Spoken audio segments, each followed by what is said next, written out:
There are some stories that never grow old, stories so simple yet so powerful that they can cross generations without losing their charm. In the world of animation, few tales captured this magic better than the endless rivalry of a certain cat and mouse. In the 1950s, their playful chases, clever gags, and unforgettable music gave us one of the greatest comedy legacies of all time.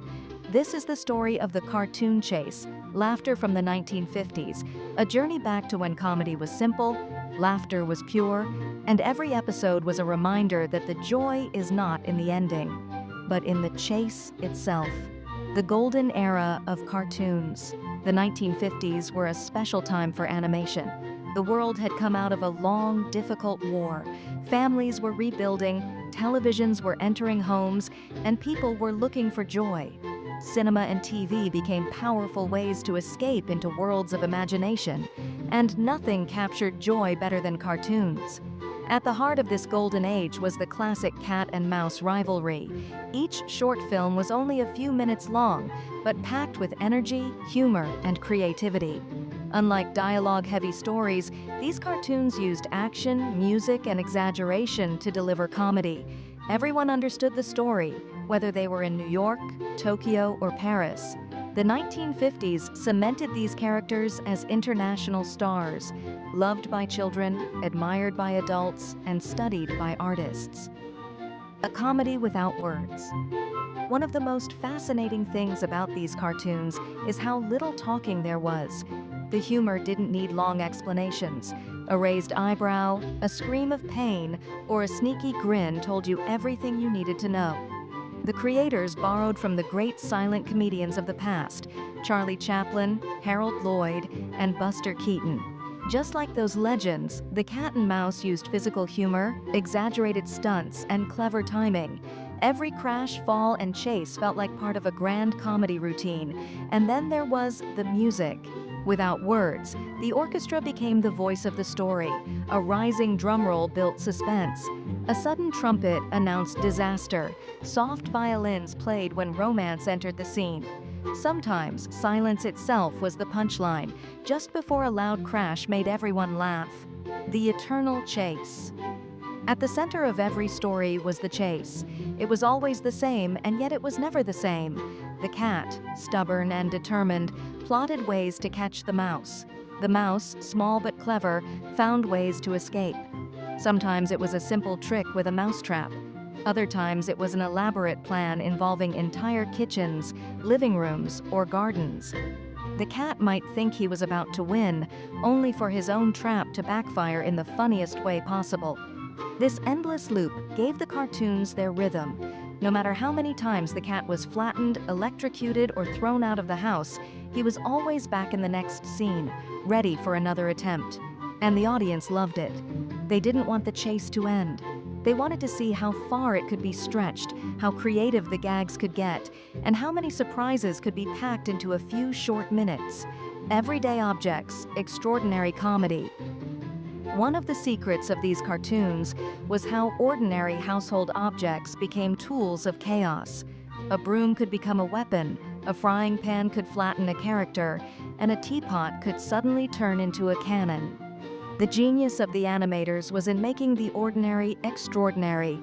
They looked at kitchens, living rooms, and backyards not as places of comfort, but as playgrounds for comedy. A block of cheese became a trap.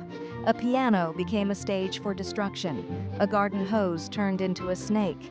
The fun came from recognizing everyday items, but seeing them used in the silliest ways possible. Children loved the madness. Adults admired the creativity. Everyone could laugh at how a simple household scene could turn into a battlefield of comedy. Side characters that stole the show. While the main duo always remained the stars, the 1950s also gave us unforgettable side characters. The tough bulldog who protected his little pup added new energy to the chase. The adorable baby duckling, lost and innocent, often stole the spotlight.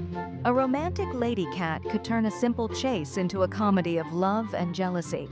These characters gave the series freshness. They added twists and new storylines while keeping the core rivalry alive. With each appearance, they reminded audiences that even in a world built around two characters, variety could make the comedy even richer. The role of music and applause.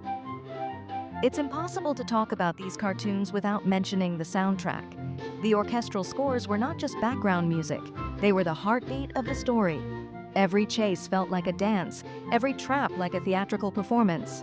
When audiences watched these shorts in theaters, the timing of music and gags often made the room erupt in laughter. Applause would break out as if the cartoon was live entertainment. Even when these shorts moved to television, the same effect remained. The rhythm of the music and the action on screen created a feeling of shared joy, as if the viewers were part of a global audience all laughing together. Humor without borders. Another reason these cartoons thrived in the 1950s was their universal appeal. Since there was little to no dialogue, language didn't matter. Laughter didn't need translation. Children in different countries all reacted the same way. They laughed at the falls, the crashes, and the clever escapes. Adults smiled at the artistry, the timing, and the creativity. The cartoons traveled across borders effortlessly, making them global icons long before international media became common. Lessons in disguise. Though they were meant for laughs, these shorts often carried subtle lessons. Persistence, for one. No matter how many times the cat failed, he never gave up. Cleverness, too. The mouse showed that brains could outwit strength and balance. Neither side truly won, because the joy was in the rivalry, not the outcome. For children, it was a lesson wrapped in humor. For adults, it was a reminder of life itself. Plans don't always succeed, surprises appear out of nowhere, and sometimes even failure can be funny. Why the 1950s remain iconic. Animation continued to evolve in later decades, but the 1950s remain special. This was the era when every frame was hand-drawn, when gags were built from imagination rather than computers, and when comedy was about timing, not technology. The imperfections of hand-drawn art gave the cartoons warmth. The exaggerated expressions gave them personality. The humor, though simple, carried a sophistication that made people laugh without explanation. Even today, with endless digital shows and high-tech effects, the 1950s shorts remain timeless. They are proof that simplicity, done right, can outlast everything else. Outro. The 1950s gave us more than cartoons. They gave us a language of laughter, a rhythm of music and action, and characters whose chase never grows old. The cat still runs, the mouse still escapes, and audiences still laugh, proving that true comedy never fades. And maybe that's the real secret. It was never about the cat winning or the mouse losing. It was always about the chase. The endless, hilarious, unforgettable chase that brought families together, crossed borders, and continues to echo across generations. Because in the end, laughter is timeless. And so is the chase.